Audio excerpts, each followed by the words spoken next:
Itulah yang saya fahami karena saya pikir saya ahli lah. Kalau orang ahli itu tentu tidak akan pernah kesandung kasus pemalsuan ijazah. Tidak ada ceritanya. Saya sampaikan kepada Anda sekali lagi, buka sejarah, baca sejarah. Jangan hanya ngaku ahli sejarah. Dan Ibu amati bahwa saya merasa sangat dirugikan. Pasti rugi dengan sendirinya. Orang ketika berbicara tanpa menggunakan otak untuk merubah kata-kata saya, ya, dan juga mengedit. Mana yang diedit, mana yang dirubah. Biarkan, dilanjutkan. Dengan penjelasan itu kan awal abad 20. Memang nasionalisme itu kan adanya di awal abad 20 mulainya. Lalu Anda tidak paham terhadap sejarah Islamnya. Nasionalisme ini diajarkan sejak 1500 tahun yang lalu, di mana Al-Quran diturunkan. Banyak dari awal Al-Quran mengajarkan kita bagaimana nasionalisme betul-betul diperhatikan baik-baik, yaitu konsep bagaimana menyerahkan diri kita kepada keutuhan negara. Ada hidangan takdir dari Allah yang harus kita terima ini. Nah, saya ngobrol singkat sama beliau. Intinya tanah ini hanya kurang sekitar berapa tadi Ustaz? 360 juta. Hanya kurang sekitar 360 juta. Saya langsung gerak cepat. 360 juta itu kalau dipotong menjadi 500 ribu, dibagi menjadi 500 ribuan, itu hanya butuh 700 orang. Ayo, siapa yang mau ambil bagian ini? 700 orang ini. Bismillah, saya ngawali. Hari ini saya ngambil 5 juta. Takbir. Allahu Akbar. Saya ngambil 5 juta, berarti 5 juta itu dapat berapa? 500 kali berapa itu ya, hitung sendiri. Ya, ini motivasi ya. Kalau begini sifatnya motivasi. Nanti ada pribadi yang tidak perlu diupload. Nah, itu nanti hubungan saya dengan Allah, dengan beliau. Yang saya upload ini untuk motivasi. Saya ambil 5 juta, berarti kalau nggak salah 10 kapling saya, 10 meter lah. Kurang lebihnya begitu. Ayo teman ya, saudaraku, singkatnya begini. Saya butuh 700 orang. Satu orangnya 500 ribu. Insya Allah 500 ribu itulah nanti harta yang akan menerangi dirimu di alam barzah. Insya Allah begitu ya. Amin amin ya Rabb.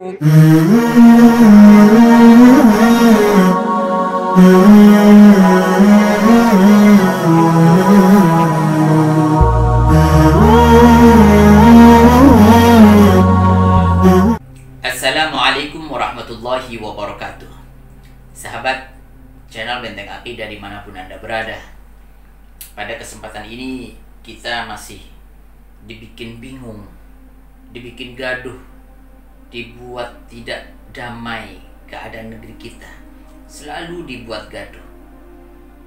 Mereka sebenarnya sedang mencari, mengevaluasi hasil daripada upaya-upaya mereka untuk memadamkan cahaya-cahaya Allah, syariat Allah, dengan digempur segala macam sunnah-sunnahnya. Entah diidentikan dengan radikalisme, diidentikan dengan terorisme. Sebenarnya kami tidak menyalahkan. Kalau misalkan ada orang tiba-tiba dengan atribut sunnahnya sedang melakukan kesalahan, atau dengan tegas menyampaikan apa yang dia yakini secara agama dan akidahnya, itu dibilang teroris. Ya, itu memang teroris, menteror keberadaan orang-orang PKI, paham-paham liberal, paham-paham yang menyimpang daripada syariat dan sunnah.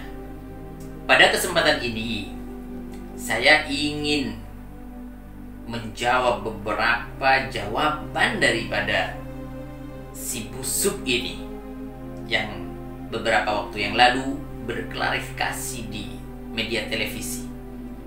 Jadi jawaban yang perlu dijawab, jawaban yang perlu diluruskan, jawaban yang perlu, kalau perlu, dihantam kembali.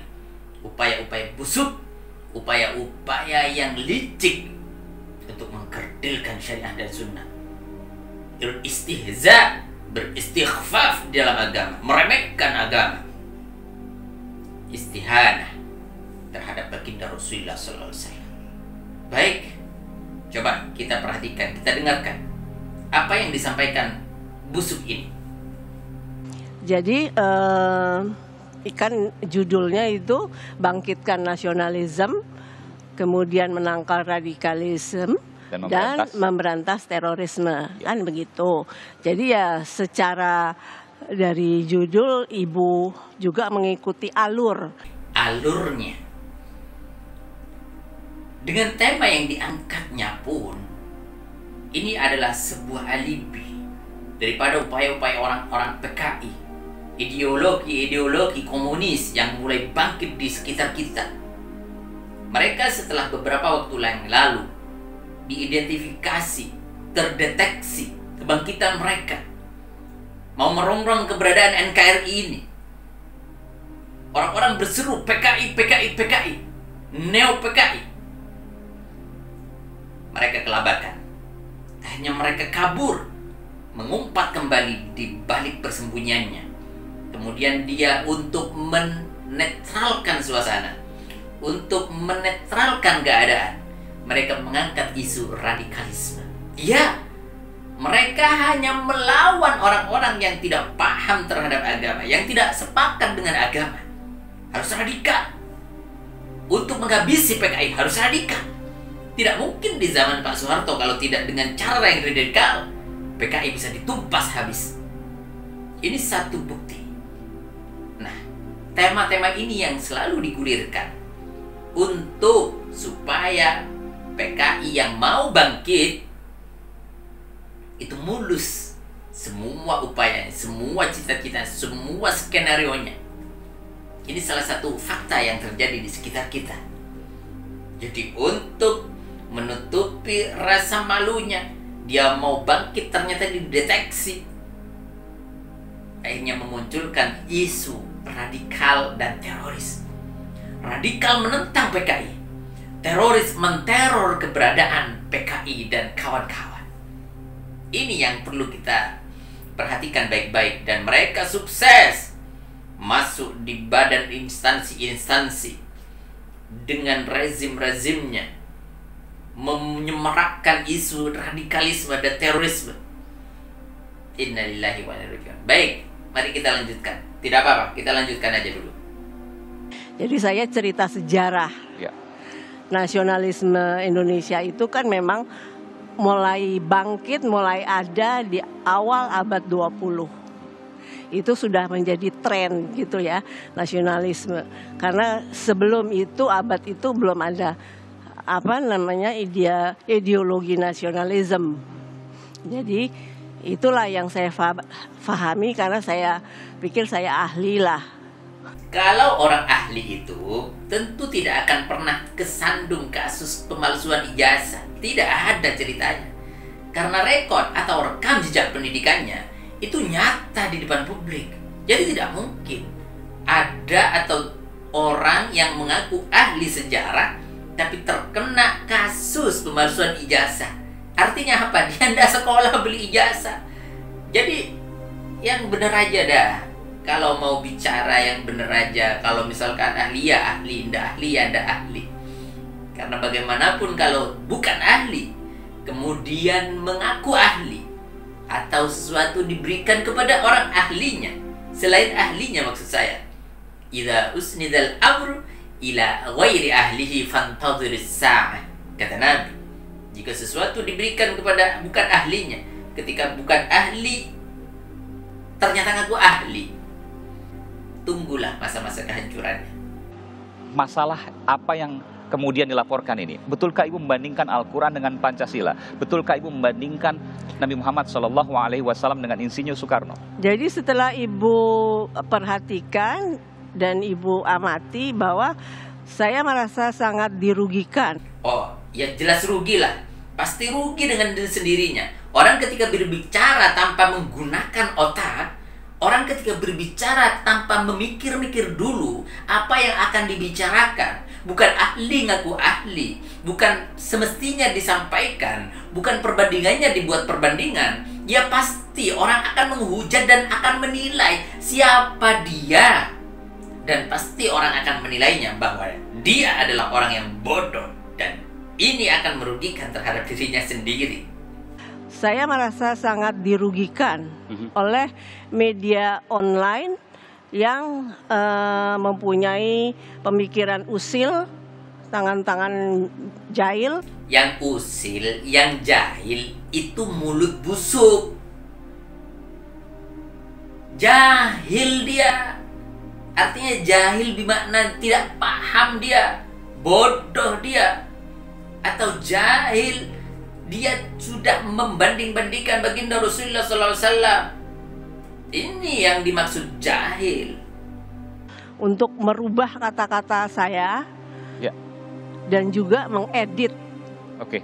Jadi ada yang Kata-kata diedit saya, selama ada. ini yang di YouTube dan media online. Ya. Ini media online Dan mainstream itu maksudnya, Bu? mengecohkan semua masyarakat Indonesia, seolah-olah begitulah yang Ibu Sukmawati katakan. Baik, biarkan, lanjutkan.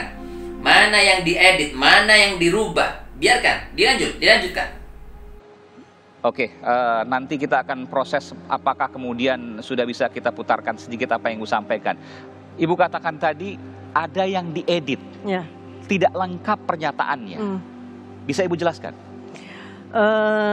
Itu yang diedit adalah kata-kata saya, kalimat saya yang kemudian dieditnya menjadi mana lebih bagus, Al-Quran dengan Pancasila. Ya. Padahal itu kan bukan ucapan saya yang demikian, itu sebelumnya ada. Itu adalah ucapan dari para perikrut calon-calon radikalis dan teroris. Ya, memang begitu yang disampaikan dia. Di mana semuanya masih ada. Sekarang zaman digital, tinggal lihat videonya. Coba, biar, silakan lanjutkan argumentasinya. Seperti apa dia? Oke. Oh, jadi membandingkan itu. Saya bercerita bahwa saya mendapatkan info, ya, bahwa kalau cara untuk merekrut radikalis atau teroris itu salah satu pertanyaannya demikian. Mana lebih bagus, Al-Quran sama Pancasila. Jadi bukan saya yang mengarang pertanyaan itu. Baik, itu bukan ucapanmu. Tapi kalau saya sampaikan hari ini sebenarnya 99% itu adalah ucapan busuk. Kalau misalkan ini tidak diakui, lalu beralibi dan berdalih bahwa ini adalah ungkapan orang melalui info. Infonya di mana? Tunjukkan infonya yang jelas, yang detail. Kemudian siapa yang mengatakan? Kemudian yang ketiga, itu adalah rekrutmen teroris. Kenapa tidak dibungkam? Kenapa tidak ditahan? Kenapa tidak ditangkap? Kalau jelas-jelas itu adalah rekrutmen teroris, membawa nama-nama hijrah. Innalillahi wa inna ilaihi raji'un. Ini semakin bodoh saja, semakin awam saja, semakin jahil saja. Itu. Jadi untuk satu itu kita akan bedah satu persatu, Bu, ya. Jadi Al-Quran dengan Pancasila mana yang lebih bagus? Ibu itu mengutip dari orang yang dianggap, yang Ibu yakini sebagai perekrut. Ya, infonya begitu. Dari mana infonya itu, Bu? Ya adalah, saya nggak akan sebutkan, pokoknya saya dapat informasi. Oh, tidak begitu. Kalau mau berargumen secara bijak dan bagi orang yang normal dan berakal, tidak begitu caranya. Ketika ditanya siapa yang memberikan info, siapapun bisa seperti itu. Maka kalau ini satu pepatah statement yang bisa diambil, yang bisa dibenarkan, maka hukum pengadilan tidak akan pernah ada. Ditanya sama pengadilan, kenapa kamu membunuh? Padahal dia tidak bersalah. Oh, ini akan membunuh saya yang mulia. Kata siapa? Ada. Siapa yang mengatakan? Ada deh. Ya tidak benar seperti ini. Makanya jangan dibodohi. Polisi, Kapolri, tuntut ini harus sesegera mungkin sampai tuntas. Jangan dibiarkan ini. Jangan biarkan umat Islam turun kembali ke jalan, di mana ini adalah momen-momen yang akan dihadapi umat Islam ke depan, yaitu reuni 212. Jangan sampai ini membuat mereka marah. Maka saya minta segera adili, segera usut tuntas seadil-adilnya. Siapa yang berjuang? Ya. Apakah yang mulia Muhammad, Ibu katakan seperti itu? Nabi Muhammad.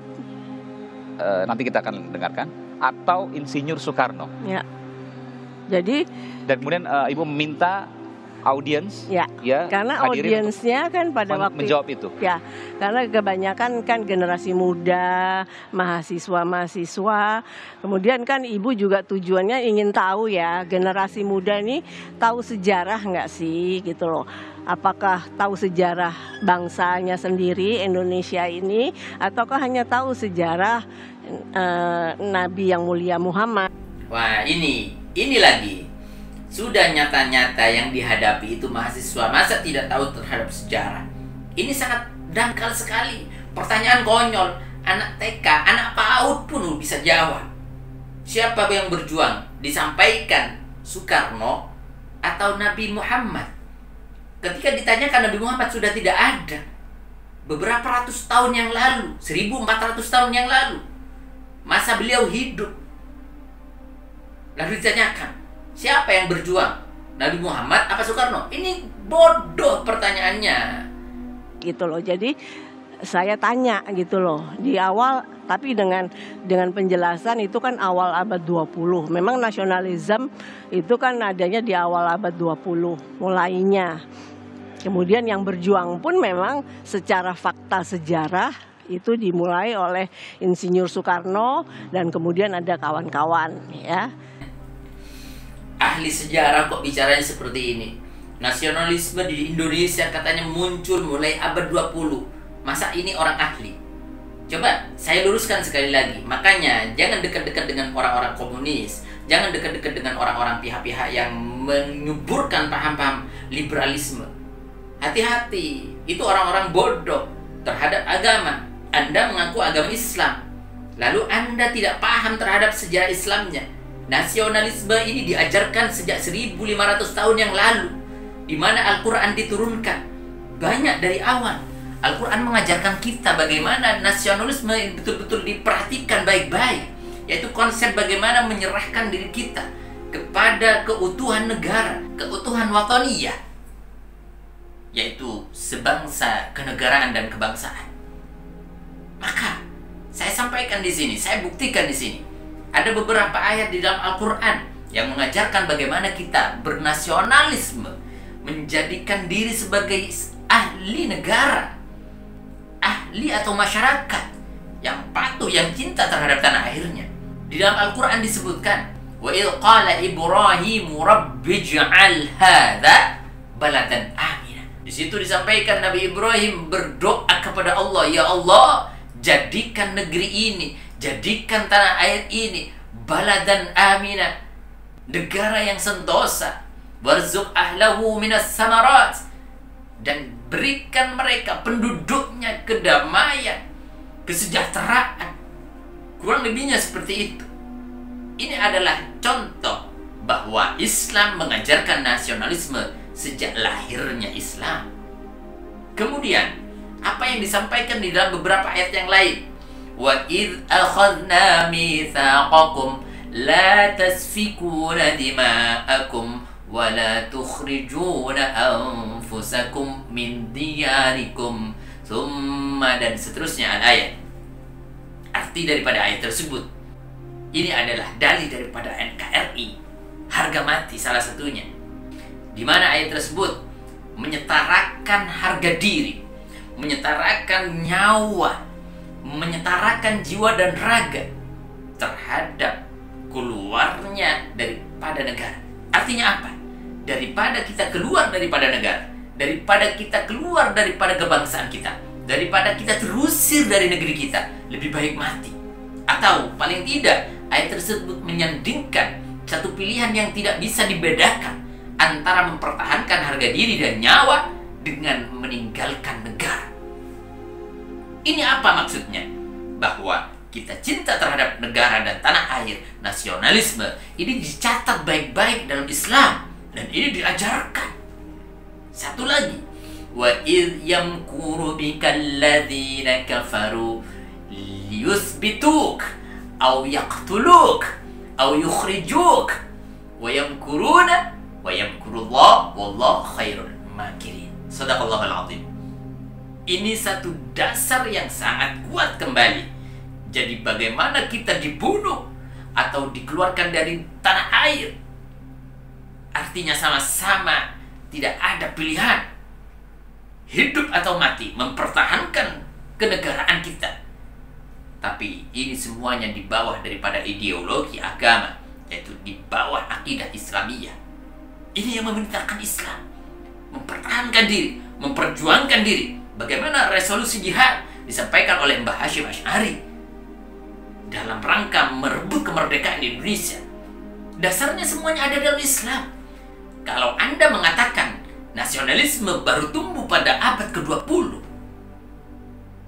ketinggalan, busuk. Islam mengajarkan nasionalisme. Anda lihat kapan Islam masuk ke Indonesia. Makanya saya sampaikan, buka sejarah baik-baik. Jangan mengaku ahli sejarah kalau tidak tahu sejarah. Islam masuk mulai abad ke-13. Abad 20 itu adalah wujud daripada upaya masuknya paham-paham nasionalisme yang ditanamkan sejak abad 13 kepada umat Islam, kepada para kiai, kepada para tokoh, kepada para ulama, pada habaib yang ada di Indonesia dan memperjuangkan Indonesia, merebut kemerdekaan, mendeklarasikan kemerdekaan Indonesia. Ini perhatikan baik-baik. Saya sampaikan kepada Anda sekali lagi, buka sejarah, baca sejarah, jangan hanya ngaku ahli sejarah. Maka sahabat channel Benteng Akidah dimanapun Anda berada, kita harus memberikan kesempatan kepada orang untuk bertaubat. Kita harus memberikan seluas-luasnya kepada siapapun, kepada anak PKI pun, kepada para pendukung PKI pun. Mereka mau bertaubat, kita biarkan, kita beri kesempatan. Akan tetapi kalau masih ngotot dengan pendiriannya, ketika masih ngotot dengan kesalahannya, tidak mau minta maaf, hanya berkelit, kemudian tadi mengatakan, saya bertanya, bukan membandingkan Nabi Muhammad, bertanya. Orang bodoh itu bisa paham bagaimana bahasanya bertanya, bagaimana bahasa retorika. Anda sedang ada di podium, Anda sedang memegang mic, Anda sedang berorasi, bahwa bahasa retorika itu adalah bahasa menyampaikan kepada publik untuk membangkitkan paham dan berpikirnya audien. Itu bahasa retorika. Anda katakan saya bertanya, Anda berkelit, Anda mau mengelak. Ini adalah bahasa retorika. Retorika, yaitu bahasa Yunani, retorik, salah satu cara menyampaikan dan memahamkan kepada audien dan publik. Jangan berkelit, jangan mengelak. Anda harus hadapi ini hukum. Anda harus hadapi ini kenyataan. Anda harus akui bahwa Anda telah menyeret-nyeret nama besar baginda Rasulullah SAW, mau disandingkan dengan hal kecil yang tidak masuk di akal umat Islam. Perhatikan, ini adalah satu pernyataan, ini adalah satu pertimbangan. Semoga Anda bisa melihat ini semuanya dan Anda tidak bisa beralibi, Anda tidak bisa mengelak, Anda tidak bisa menutup-nutupi. Umat Islam sudah pintar, umat Islam cerdas, umat Islam semuanya cerdas. Setiap manusia mempunyai hati nurani. Anda tidak bisa menarik kembali ucapan Anda. Anda tidak bisa menutup-nutupi penistaan yang Anda lakukan. Perhatikan baik-baik. Saya minta kepada aparat, saya minta kepada penegak keadilan, tegakkan keadilan baik-baik, dan saya minta jangan ada intervensi dari pihak manapun di dalam menyelesaikan persoalan ini. Ini adalah menyangkut kehormatan baginda Rasulullah SAW. Demikian, semoga ini bisa mencerahkan. Wabillahi taufiq wal hidayah. Assalamualaikum warahmatullahi wabarakatuh.